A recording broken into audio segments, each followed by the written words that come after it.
Thursday, we're cutting the haygrazer today. I don't have a crimper, so we're doing an old school, using the same hay mowers that we've been using. This end of it down here is knee to waist high. I'm just kind of hoping that it'll beat the grass back a little better this time. I know it'll have better heat. It has not had super good heat kind of weather to get to growing. You can see there's kind of a lull in the middle of it here. This end of it down here is where they spread that sludge at, and we've already cut a good cut and a fescue off from it, and then we tried to kill it, and that fescue is hard to kill when it's in that growth stage in May. But that was kind of what we had to work with. There's quite an understory in most of this. I only see one more. Dad was having air conditioner troubles, and we're kind of thinking this is going to bale later today, so I guess we'll have to kind of see how that actually all works out. I believe they're both here though. Both mowers going.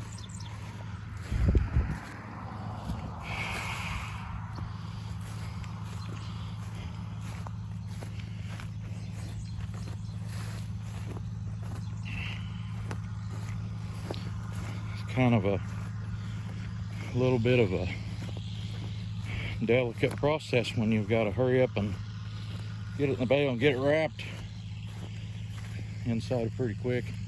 This would have been where I kind of stopped with spreading manure. This little strip would have got manure on it, but then it kind of cuts across the field, you can tell. But like I say, we're gonna get some off from it now so we can get some off from it later, maybe. See how these guys are doing, see if we can't get them to give us a thumbs up when they come by.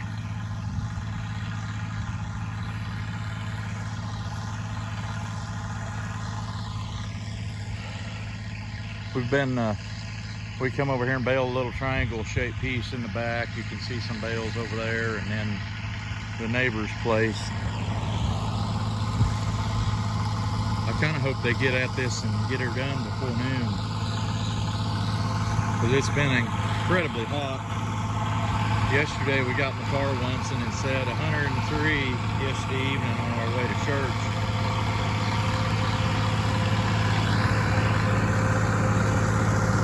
He's giving me the thumbs up.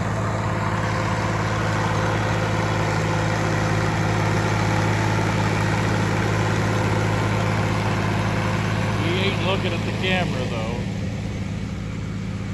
and Dad still has his cab shut up. That's good. I hope his air is working good. I've been intending to tell him, I got a lot of comments on him, his tractor being a really nice looking tractor. He bought that tractor in fall of '99, I think, and the only thing we've really done to it is use it. We've had to rebuild the PTO clutch, that clutch with the bevel gear deal in it.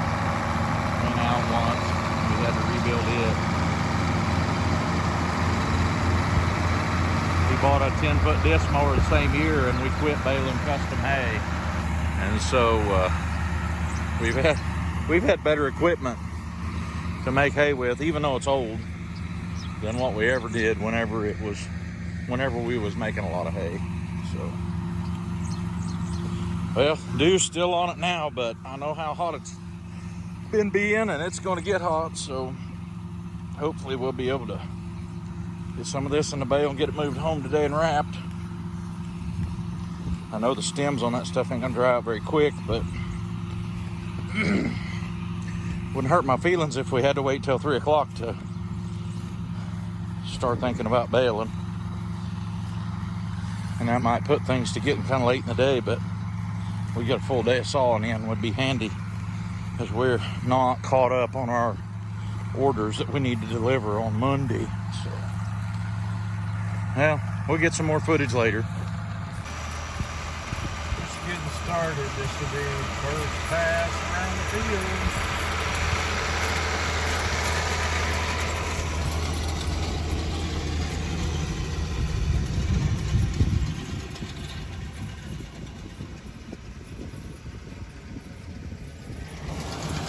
I don't know what it'll make. One very heavy. But I'm going for high quality. We want to put some really good feed in the bag. So.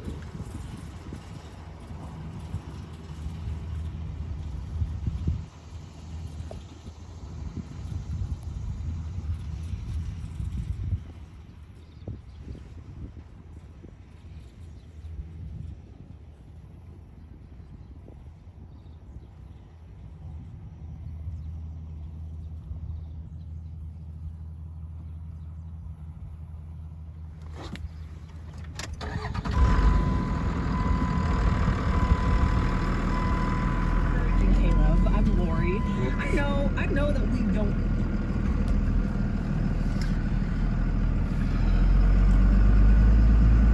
I'm gonna get all these old bedding bales picked up and hauled home here while we're working on this.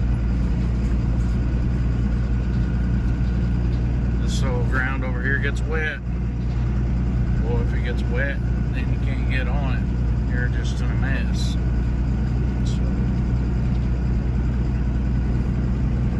I don't even know how many of them there is around this field. I bet there are a couple roads.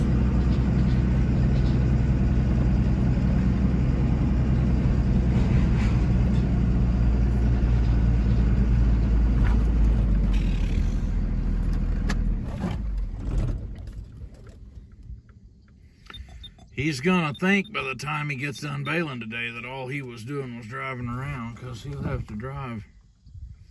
My guess is it's only going to make a couple bales per windrow all the way around the field.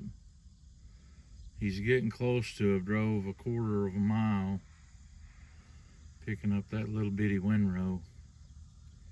I believe that was a quarter mile. And he's still going.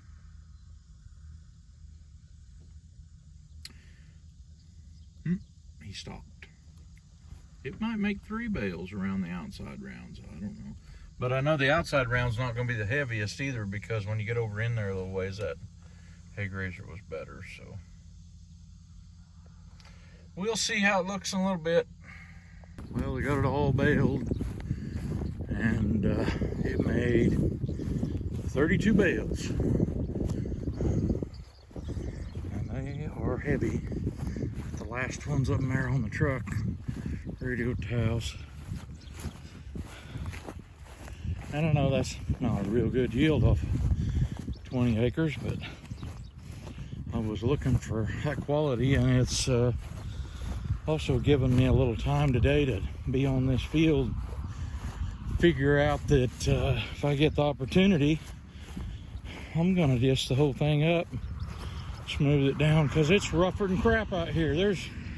I bet there's a dozen places where they've been out here when it's too wet to be out here in big ruts and whatnot. So we'll see what happens. It's July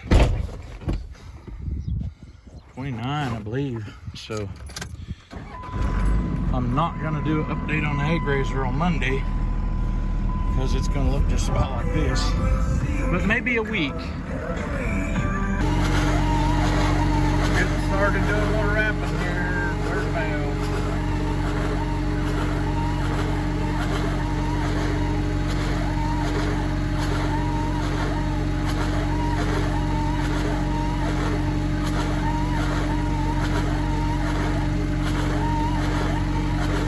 I had envisioned there'd be times when we might have to do this when it was so hot that we might need a light on that tractor, but I never have put me one on the back of it. It's got lights on the front. My dad fixed them up.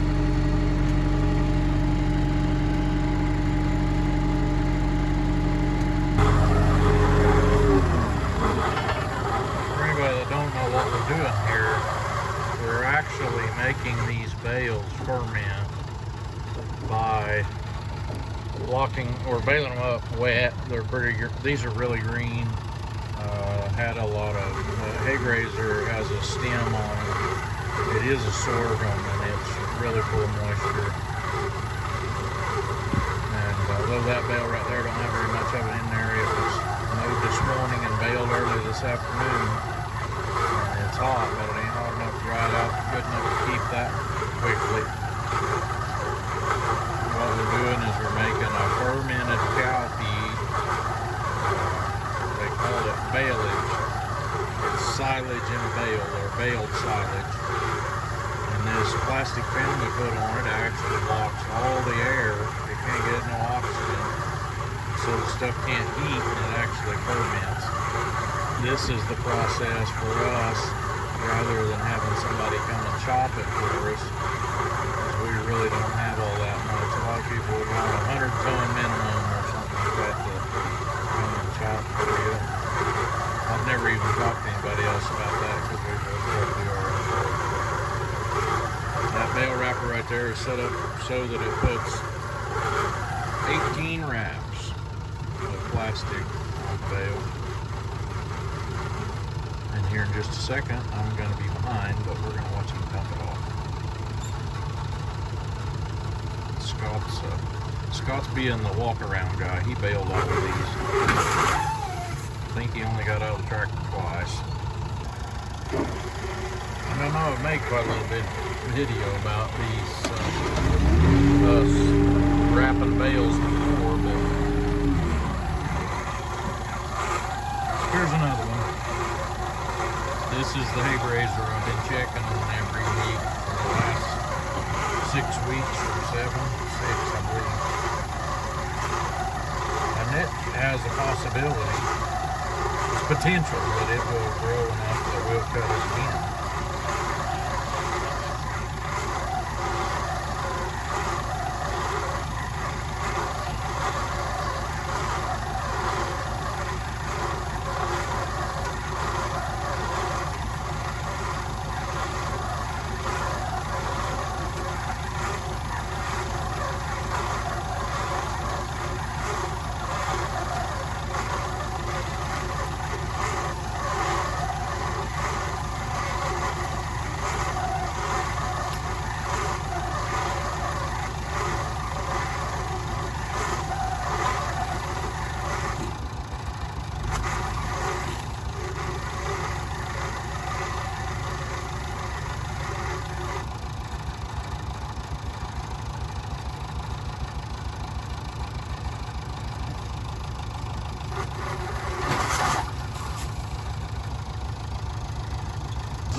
This is the one we've been looking for right here.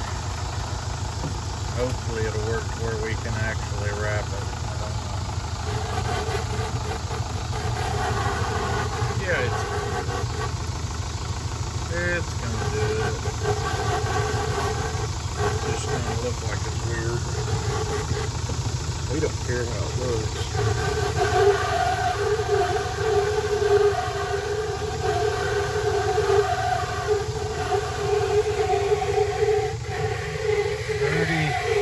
This is the 33rd one, I believe.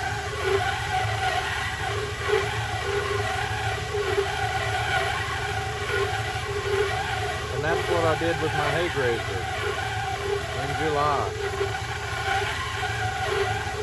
Tried to make it into some really good cow feed.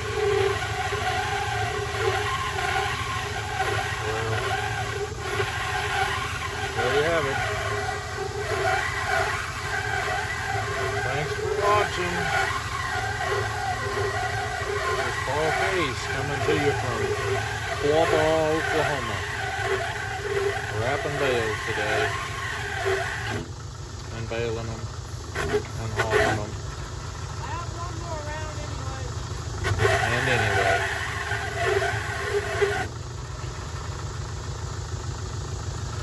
There you have it. We'll talk to y'all later.